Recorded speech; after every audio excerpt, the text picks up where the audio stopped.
Town Hall about 1963. We used to send them things. We all joined the fan club.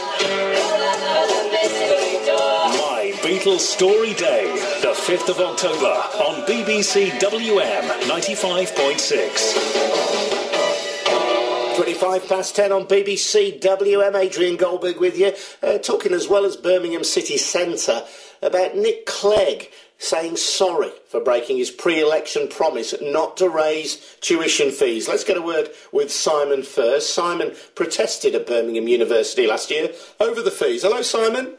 Hi, Adrian. Sorry, is that right? Yeah? That's right, well done, Simon. Nice to have you on. Simon, what do you make of Nick Clegg's apology? Well, to be honest, it's not actually an apology. So he didn't apologise for saying he was wrong. He didn't apologise for actually raising the fees. What he apologised for was sort of saying that he was going to raise the fees.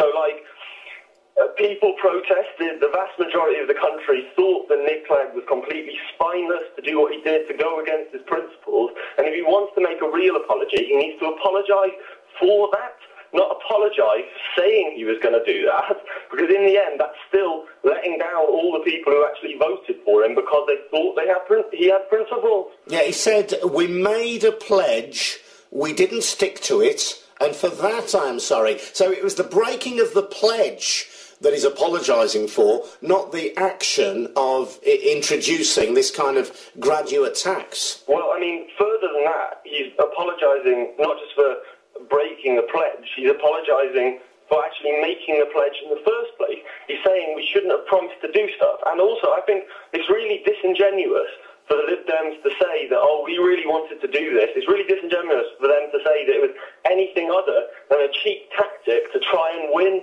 young voters.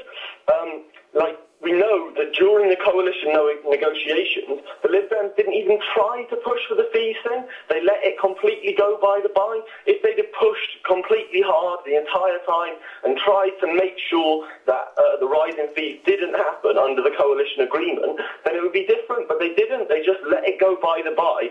It was just something to try and attract young voters. They never had any intention of doing, and they should be punished for it. Well, you say that, Simon. I mean, it may well be that the Liberal Democrats, perhaps living in a bit of a dream world in which they thought they might be elected the government of this country, had one particular plan in mind. The political reality that Nick Clegg faced was that Gordon Brown was one of the most unpopular prime ministers on record. The country clearly didn't want a Labour government led by Gordon Brown, so the only realistic coalition partner for the Lib Dems were the Conservatives. And in that coalition, the Lib Dems were a junior partner. Maybe the realities of politics, Simon, are that he had to give some way to David Cameron on this. So they didn't even try. You know, we have the sort of minutes that came out of the coalition negotiations. They totally let fees go by the by. They didn't even try. Now, you might say, oh, they could be involved in the coalition, but you've got to look at what have Lib Dems achieved by being in coalition. Absolutely nothing. The way that they've gone into coalition is just to totally lie down, betray all their principles, all the people who voted for them, just for a chance for a few ministerial posts. I mean, can you really look at this government and say that it's any different in any meaningful way to what a Tory government would be?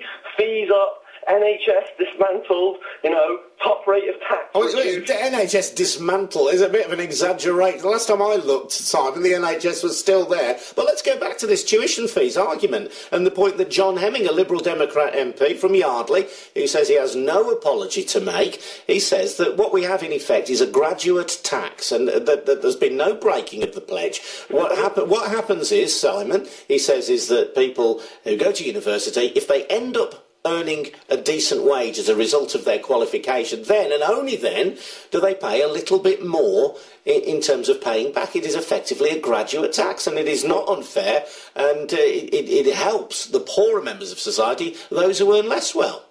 First, okay, I've got 3 points to make. First of all, John Hemming was wildly attacked in the media for those statements and wildly seen as being totally out of order because he clearly broke his pledge. Secondly, even Nick Clegg accepts that he rose fees, that he absolutely had something to apologise for. He absolutely broke his pledge. So John Hemming is out of step with his own party leader. He's, you know, even worse on fees than his own party leader. And the third thing is, so students might have nice repayment conditions on their £9,000 loans now. They might not be paying back anything over £21,000, but in order for the government to change those conditions, they don't need an act of parliament. They don't need to have any debate. All that needs to happen is the minister needs to write a letter, and they can just change the loan terms. So, you know, and the worst thing is they can do this retrospectively, so students who are coming to university now, paying £9,000 fees, could find in 10 years that the repayment terms on their loans changed drastically, and they're forced to pay far more than they ever thought they were going to when they signed up for this stuff. Simon Furse, really good to speak to you, one of the protesters at Birmingham University last year over the changes to student tuition fees. Has Nick Clegg got anything to apologise for? You've heard what Simon has had to say. If you're a Lib Democrat, by the way, a supporter, party member, or just voted for them at the last election, what do you make of Nick Clegg's apology? 08453 00 9956.